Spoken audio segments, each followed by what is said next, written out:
एक बार गुरु ने अपने शिष्य से सुना। शिष्य ने पूछा कि गुरुवर, दिया तले अंधेरा क्यों और चांद पर इतने धब्बे क्यों? दो प्रश्न किए, दिया तले अंधेरा क्यों और चांद पर इतने धब्बे क्यों?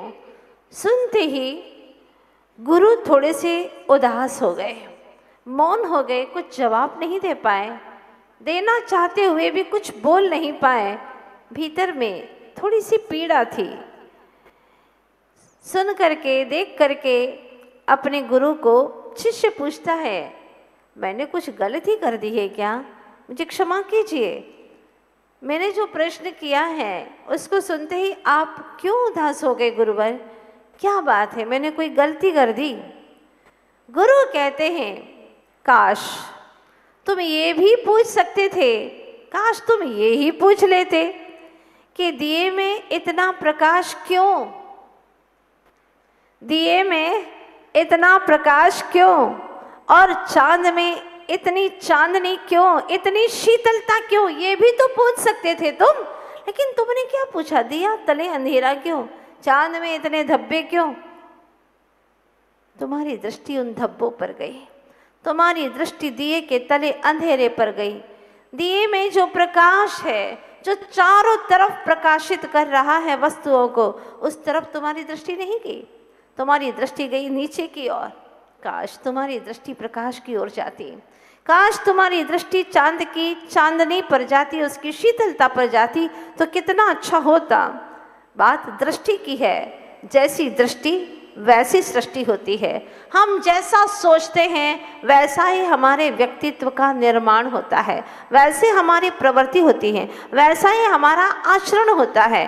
तो क्यों ना हम अपनी पहली भूल को सुधारें, मूल भूल को सुधारें, अच्छी बात सोचें, अच्छा ही विचार करें, हमारा आचरण भी अच्छा होगा।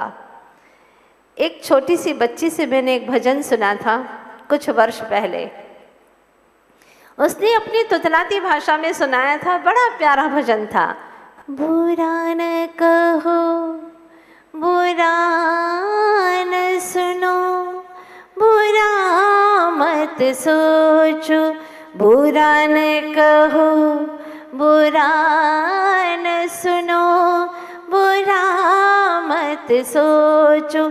जब सोचो किसी के लिए अच्छी बातें सोचो, बुरा न कहो, बुरा न सुनो, बुरा मत सोचो। कितनी अच्छी बात कही है। जब भी सोचो अच्छी बातें सोचो। सोचना ही है, पर के बारे में भी सोचने की टेव पड़ गई तो सोचो, लेकिन अच्छा अच्छा सोचो।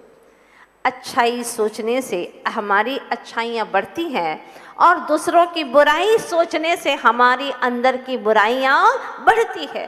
मैंने सुना था एक भाई की हत्या किसी दूसरे व्यक्ति ने कर दी। उसे बहुत गुस्सा आया, बहुत रोया, और जब वह रोया तो उसकी पत्नी ने कहा, क्या कायरो जैसे रो रहे हो, जाओ लेकर के आओ उसको उठा करके, और उसी तरह से तुम भी उसे दंड दो जैसे तुम्हारे भाई को उसने दंडित किया है, उसको जान से मार दिया है, वैसे ही तुम भी हत्या करो, जाओ। ऐसे क्या स्त्रियों की भांति घर पे बैठे बैठे रो रहे हो? शर्म नहीं आती तुम्हें पुरुष होकर के? इतनी कायरता। जब पत्नी ने ललकारा तो वह व्यक्ति वहां जाता है और उसको खोजबीन करके पकड़ करके लाता है, ला करके अपनी माँ के सामने खड़ा कर देता, हाथ में खंजर लेता और मारने के लिए जैसे उठाता वो गिड़गिड़ाता है, माँ के चरणों में गिर पड़ता है, कृपया बस मुझ पर दया करो, रहम करो, मैंने बहुत बड़ी गलती की है, मैं मानता हूँ मैंने बहुत बड़ी गलती की है, लेकिन ऐसी गलती कषायवश हो गई है, मैं जिंदगी में कभी गलती नहीं करूँगा, मुझे छोड़ दो। मेरी पत्नी विधवा हो जाएगी, मेरे बच्चे अनाथ हो जाएंगे और मेरा अकाल में मरण हो जाएगा। अब आप लोग तो यही कहेंगे, उस वक्त नहीं सोचा था जो भाई की हत्या कर दी, उस वक्त ये बातें नहीं सोची थी, अब गिड़गड़ा रहा है। वो बार बार गिड़गड़ा रहा था, माँ के चरणों में बार बार माथा टेक करके हाथ जोड़ रहा था। आखिर माँ थी ना, नारी थी, दयालु प्रवृत्ति की होती है नारी। अगर नारी में दया नहीं तो वो कैसी नारी? न आरी इति नारी। आचार्य जी मूक माटी महाकाव्य में लिखते हैं, जो आरी के समान नहीं होती, घर के परिवार के सदस्यों को काटती नहीं है, जोड़ती है। अगर एक माँ अपनी बेटी को ये शिक्षा दे, छोड़ छुड़ा के आ जा अपने घर पे, कौन सी कमी है, हाँ, तलाक दे देंगे और मांग लेंगे पैसे, दूसरी शादी करवा लेंगे, वो कैसी नारी है, कैसी माँ है वो। काश उसका घर भी इसी तरह से टूटता तो क्या होता, सोचा कभी उसने? सीख देना चाहिए, शिक्षा देना चाहिए। नहीं बेटी, चाहे लाख परेशानियां हो, कर्म के उदय से ऐसा होता है, कर्म हमेशा एक सा नहीं रहता, वो बदलता है। आप देखिएगा रानी चेलना को, मैना सुंदरी को कोड़ी के साथ ब्याह करवा दिया और वो खुद के पिता ने ही करवा दिया, लेकिन वो हारी नहीं। वो जानती थी कि कर्म हमेशा एक जैसे रहते ही नहीं है। अगर आज दुख दे रहे हैं तो कल सुख भी देंगे, क्योंकि महीने में दोनों तरह के पक्ष आते, कृष्ण पक्ष भी आता है तो शुक्ल पक्ष भी आता है। धैर्य होना चाहिए, साहस होना चाहिए, और मैं सच हूँ, मेरी भावना पवित्र है तो एक दिन मेरे जीवन में सुख का सूर्य अवश्य उगेगा। ये विश्वास था उसे, और इसी विश्वास के बल पर आज तक ऐसी धर्मात्मा नारियों ने अपना नाम कमाया है और घर को सुव्यवस्थित किया है। जो अस्त व्यस्त थे उन्हें व्यवस्थित किया, पूरे घर को समृद्ध किया, और इतिहास के पृष्ठों पर स्वर्णाक्षरों से उनका नाम लिखा गया है। ऐसी थी वो नारियां। इसलिए माताओं से कहना चाहती हूँ, अपनी बेटियों को ऐसी शिक्षा दो, बेटी अब जिस घर में तुम गई हो वो घर ही तुम्हारा अपना परिवार है, वो ही सब कुछ है तुम्हारा। वहां पर अगर अपना व्यवहार अच्छा रखोगी तो वो सब लोग अवश्य बदलेंगे, तुम बदलोगे, जग बदलेगा, ये निश्चित है, क्योंकि सब मनुष्य है, कोई राक्षस नहीं है। ध्यान रखना, हम अपनी परिणति से दूसरों को भी बदल सकते। थोड़ी सी कोई विसंगति आई, थोड़ी सी परेशानी आई और हम उसको तिल का ताड़ कर देते, तिल का पर्वत बना देते हैं, फलतः घर के घर टूटे जा रहे हैं। मेरी गुजारिश है कि आप अगर बदलने की भावना रखेंगे तो सामने वाला भी बदलेगा, और बदले की भावना रखेंगे तो सामने वाला भी बदले की भावना करेगा। क्या हुआ, माँ ने मन ही मन विचार किया और कहा, रुक जाओ, इसके ऊपर खंजर मत चलाओ, रुक जाओ। और माँ कहती है, मेरा एक बेटा है, एक बेटा तो चला गया, लेकिन आज से तू ही मेरा दूसरा बेटा है। माँ की भाषा देखिएगा, आज से तू ही मेरा दूसरा बेटा है, और उसको माफ कर दिया। तेरी इतनी बड़ी गलती थी, हो सकता है पूर्व में मेरे बेटे ने भी तुझ पर खंजर चलाया हो, और अब सब कुछ बराबर हो गया, आज कर्ज तुम्हारा समाप्त हो गया। और साथ में लेकर के बैठती हैं, अपने हाथों से भोजन परोसती है और प्यार से पीठ पर हाथ फेरते हुए, है आपके पास भी इतनी ताकत नारियों, माताओं, है आपके पास में इतनी ताकत कि तुम शत्रु को माफ कर सको और इतना प्यार से भोजन करा सको जैसे कि तुम अपने बेटे को कराती हो। कहते हैं उस दिन के बाद में उस व्यक्ति ने अपने पापों का ऐसा पश्चाताप किया, ऐसा पश्चाताप किया कि अपने आंखों के पश्चाताप के आंसुओं से माँ के चरणों का प्रक्षालन कर लिया और जिंदगी भर तक के लिए संकल्प कर लिया, जो भी कमाऊंगा उसमें आधा खर्च मैं अपनी इस माँ के लिए करूंगा। अगर समाप्त कर देती तो फिर और कर्ज बढ़ता चला जाता, और वैर का बदला वैर से लेती तो और पता नहीं कितने जन्म जन्मांतर तक यह वेर का बदला बढ़ता ही चला जाता। हमारा जैन दर्शन कहता है, अगर किसी ने वेर किया उसे क्षमा कर दो। क्षमा से बढ़ करके और कोई जीवन का अच्छे से जीने का कोई और तरीका है ही नहीं, मात्र क्षमा और क्षमा। चाहे कोई कितनी भी गलती करे, तुम्हें बदनाम करे, तुम्हारे लिए वध का षड्यंत्र करे, लेकिन उसे क्षमा कर दो। ये जैन धर्म है, और जिन शासन तुम्हारे जीवन में नहीं आया तो आया ही क्या है। पूछना चाहती हूँ, जिसके पास में धन दौलत है वो सुखी है, वो सुखी है। कौन ज़्यादा सुखी है, सोने की चेन वाला या चेन से सोने वाला? सोने की चेन वाला या चेन से सोने वाला, कौन सुखी है? चेन से सोने वाला। चाहे सोने की चेन कितनी ही भर दो पूरे गले में, इससे चैन नहीं है, वो तो बाहरी द्रव्य है, लेकिन हम किसी को क्षमा कर देते हैं और या उसकी क्षमा को स्वीकार कर लेते हैं तो अंतरंग में इतना सुख, शांति और आनंद का झरना बहता है। प्रभु दिखाई देते हैं। प्रभु धोखेधड़ी करने वाले लोगों को दिखाई नहीं देते। जो शांत मना है, क्षमाशील है, ऐसे ही परम पवित्र आत्माओं को प्रभु का दर्शन हुआ करता है।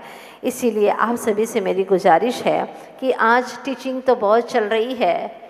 जैसे बालक विद्याधर ने पढ़ना भी शुरू कर दिया था, लेकिन पढ़ने के साथ में सिर्फ शब्दों को नहीं, अपने जीवन में नैतिकता भी पढ़ते चले जा रहे थे।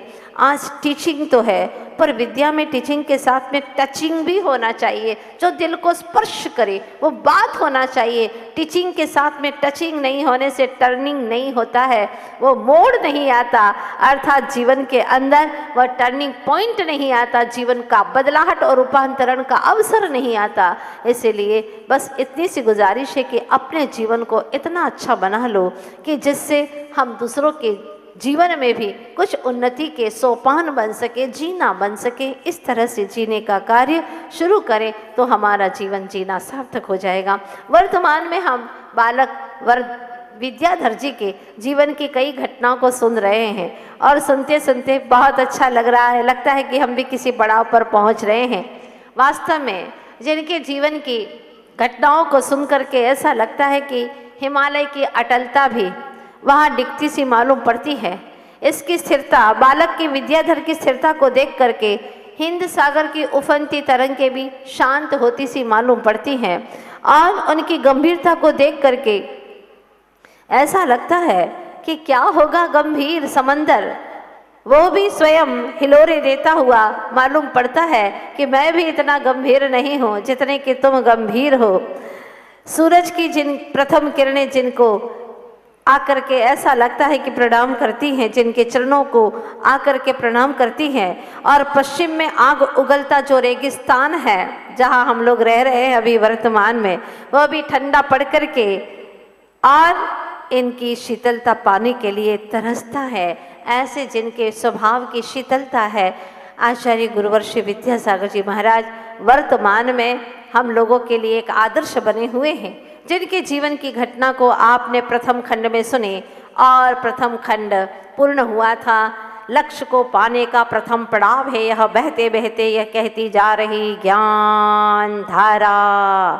अब जब जैसे ही बीज के ऊपर जल की धाराएं पड़ी, बीज का वपन हुआ, उसके ऊपर गुरु के दर्शन का, संस्कारों का जल पड़ा, तो अब द्वितीय खंड शुरू होता है। ज्ञान का अंकुर कैसे प्रस्फुटित होता है।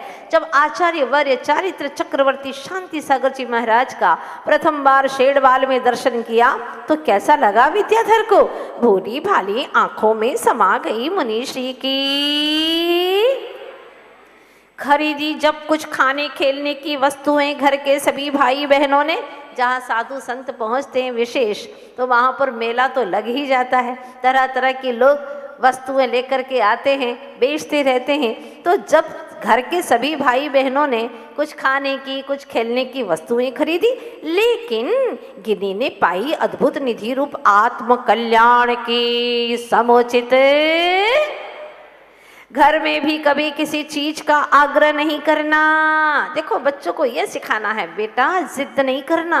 आजकल के बच्चे ऐसे जिद्दी हो गए, घर बिक जाए तो बिक जाए, तुम चाहे कहीं पर भी जाओ, लेकिन हमारी जिद तो पूरी होना चाहिए। कैसे बच्चे हैं वो, कैसे संस्कारी नहीं है। माँ बाप की चाहे कैसी भी दुर्दशा हो जाए, उन्हें कोई चिंता नहीं, रो रो करके घर भर डालते, सवेरे से शाम तक रोते रहते किसी बात के लिए। अब माँ बाप परेशान होकर के उसकी जिद पूरी करते हैं। एक जिद पूरी हुई, बच्चा समझ लेता है किसी भी वस्तु को पाने का बेहद सुंदर तरीका है। रो मच लो, चिल्लाओ, अपनी जिद तो पूरी होने ही वाली है। इसलिए बार बार कहती हूँ, ज्ञान धारा अपने बच्चों को जरूर सुनाइए, सिखाइए उन्हें कि बेटा महान ऐसे नहीं बनते। देखो बालक विद्याधर कैसे थे, घर में भी कभी किसी चीज का आग्रह नहीं करना, जो दिया सो जिद करना या स्वभाव में नहीं था। छोड़ घर का हर कार्य, देव शास्त्र गुरु को महत्व देना, यही माना था आद्य कर्तव्य। सब काम छोड़ करके पहले गुरु की शरण में जाना। आज तुम्हारे अहमदाबाद में कितने लोग हैं ऐसे जो गुरु की शरणों में जा रहे होंगे। यहाँ 3-4 जगह चातुर्मास हो रहे, 4 या 5 जगह, 5 जगह चातुर्मास चल रहे। कितने लोग जाते हैं गुरु की चरणों में? वही चले जाते हैं बूढ़े ठाड़े लोग। युवा तो बहुत कम जा पाते। और बच्चे लोगों को स्कूल से फुर्सत नहीं है, होमवर्क करना है। अरे होमवर्क तो सिर्फ घर का ही है और ये पूरी लाइफ का वर्क है। अगर ये पढ़ लिया तो तुम्हारी लाइफ सुधर जाएगी। लाइफ को मैनेज करने के चक्कर में लाइफ को डैमेज किए जा रहे हैं, क्योंकि बचपन में संस्कार ही नहीं है। बार बार गुजारिश है मेरी, आप अपने बच्चों को जरूर लाइए गुरुओं के पास में, ताकि वो सीख सके कितना अच्छा था उनका जीवन। घर के हर कार्य छोड़ देव शास्त्र गुरु को महत्व देना, यही माना था आद्य कर्तव्य। सबसे अच्छा लगने वाला खेल गिल्ली डंडा। खेलते खेलते गिल्ली चली गई कहाँ? उठाने गए तो देखा मुनि महाबल जी हैं विराजमान। कितना सुंदर दृश्य, गुफा में मुनि महाबल जी विराजमान है जहाँ गिल्ली चली गई थी। वो लेने तो गए थे गिल्ली, लेकिन दिख गए महाराज तो भूल कर गिल्ली झटकिया। श्रद्धा भक्ति से हाथ जोड़कर अभिवादन, मनमोहक आकर्षक सुंदर सा देख आनंद। आनंद यानी चेहरा, इतना सुंदर और आकर्षक चेहरा देख महाराज ने आशीर्वाद दिया। आशीर्वाद तो दिया ही, कितना भोला सा बालक है और यहाँ तक मेरे पास में आया है। आपने कभी सोचा भिखारी और भिक्षु दोनों के पास पैसा नहीं है, ना भिखारी के पास में होता ना भिक्षु के पास में होता, लेकिन फिर भी एक तिरस्करणीय है और एक आदरणीय है। भिखारी तिरस्करणीय है और भिक्षु सन्यासी संत साधु आदरणीय है। क्यों? क्योंकि भिखारी का हाथ सीधा रहता है मांगता हुआ, और भिक्षु का हाथ उल्टा रहता है आशीष देता हुआ। दोनों में कितना अंतर है। यही पंक्ति यही चल रहा है, आप लोग दूसरा ना निकाले। कई बातें हम ऊपर से भी सुना देते हैं। हाँ, तो क्या हुआ? श्रद्धा भक्ति से हाथ जोड़कर अभिवादन, मनमोहक आकर्षण सुंदर सा देख आनंद। पूछ लिया संत भगवंत ने, धर्म के विषय में याद है कुछ? कुछ याद है धर्म के विषय में? प्रसन्न हो सुना दिया कुछ। भक्तामर व तीर्थंकर के। आजकल बच्चों को आना ही नहीं रहता मंदिर और गुरुओं के पास में, तो ये नाम वगैरह याद कराने की आवश्यकता ही महसूस नहीं होती।